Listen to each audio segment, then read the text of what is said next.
Hi guys, welcome back to my channel. You're watching Evan and Evergreen. My name is Evan and I make videos about minimalism, decluttering, and motherhood. Tonight I wanted to make a video about Underconsumptioncore and minimalism and why these two things are not necessarily interchangeable with each other, but they do complement each other nicely. So, a little backstory. A couple of months ago, when I first came across Underconsumptioncore, I think this was around the time it started getting really popular on TikTok and some other platforms. I was really excited about it when I first found out about it and started to see videos about it.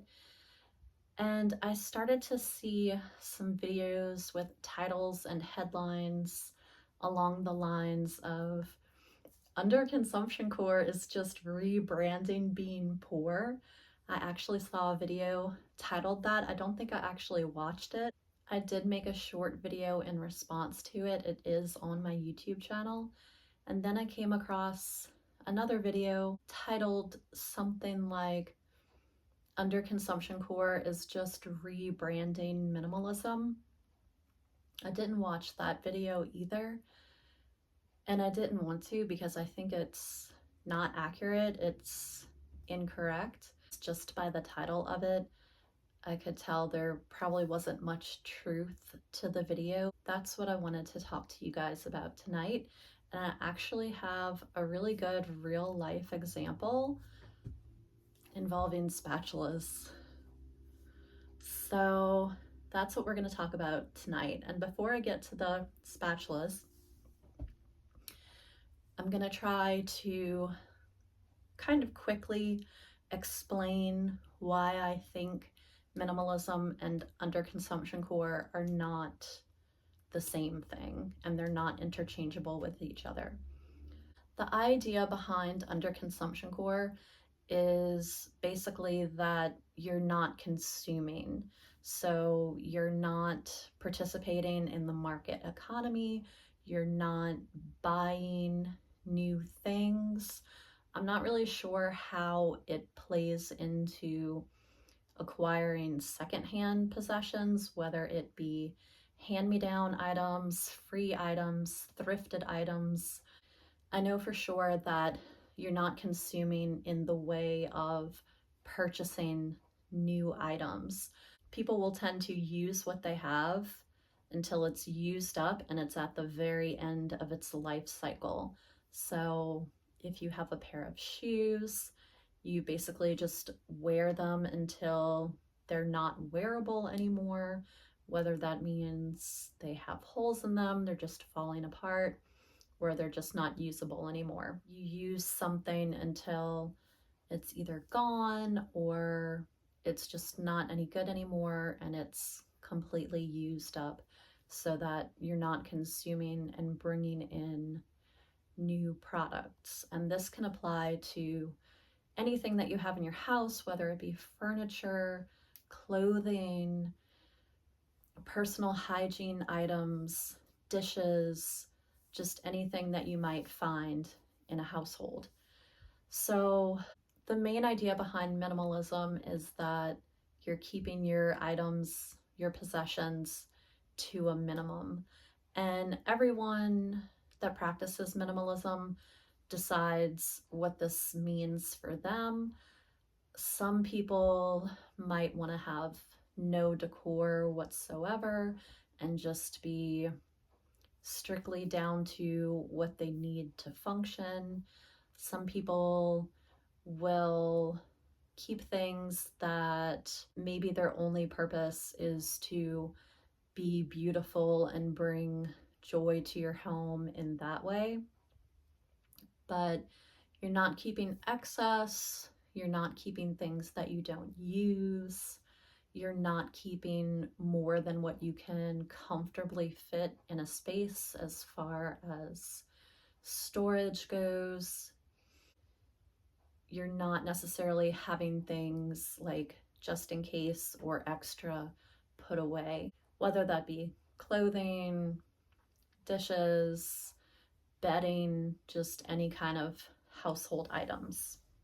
I've been practicing minimalism now for 8.5 years, and in the past couple of weeks, I've decided that I really wanted to amp things up and become more minimal than I have been in recent years. And in one of my recent videos, I talked about how before my daughter was born, I think I was more minimal than I am now. She was born about 3 years after I started minimalism. I want to go further than I have since she's been born. A couple of weeks ago, I decided to do a 49 things decluttering challenge to get as much as I could out of my house as possible. And when I decided to do this challenge, I really didn't even think that I would be able to find 49 things to part with, but I probably parted with at least double that, if not more. So I did the challenge. You get rid of 7 items a day for 7 days in a row. And so I did that. I got my 49 things, and then I kept going beyond that. And then I did a few more days after, and then I really kind of got to the point where I was like, okay, I really don't have very much more to part with.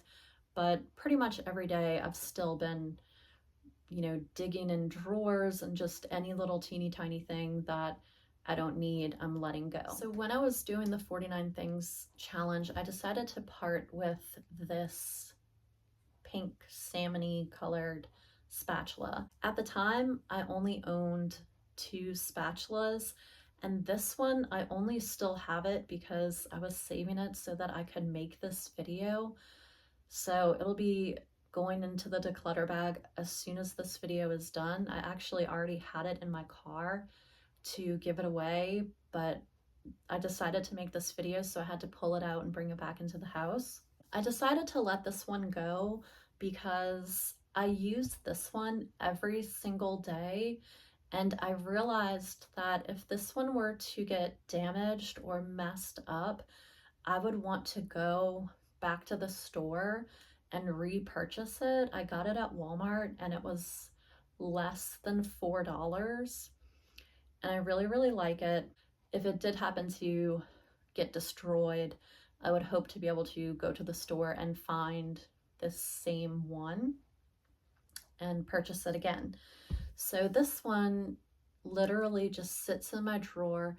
I never use it, and it's fine, but I really don't like the color. And then every time I open the drawer, I see it, and I really honestly think it's kind of ugly. And everything else, like my drawer liner, is black and gray. So this just kind of sticks out like a sore thumb. And I see it in there whenever I open the drawer, and I'm honestly just kind of like, ew, like I don't even want to look at it because I think the color is not attractive. I like pink, but I don't know, I just don't like it. I decided to let it go because I never use it. This one I use every single day, sometimes multiple times a day, breakfast, lunch, dinner, and I just wash it and stick it in the dish drain or just stick it on the stove top to dry. So this one was literally there just taking up space and repulsing me, quite honestly, every single time I opened the drawer and saw it. The reason behind why I wanted to make this video is because I think this is a really good example of how Underconsumptioncore and minimalism are definitely not the same thing. If I was going to be practicing Underconsumptioncore, I would definitely keep this spatula. It's perfectly good. It works just fine. There's nothing wrong with it. So I would keep it as a backup in case this one got messed up. I'd already have one on hand, and I would just use this so that I wouldn't have to consume another new item.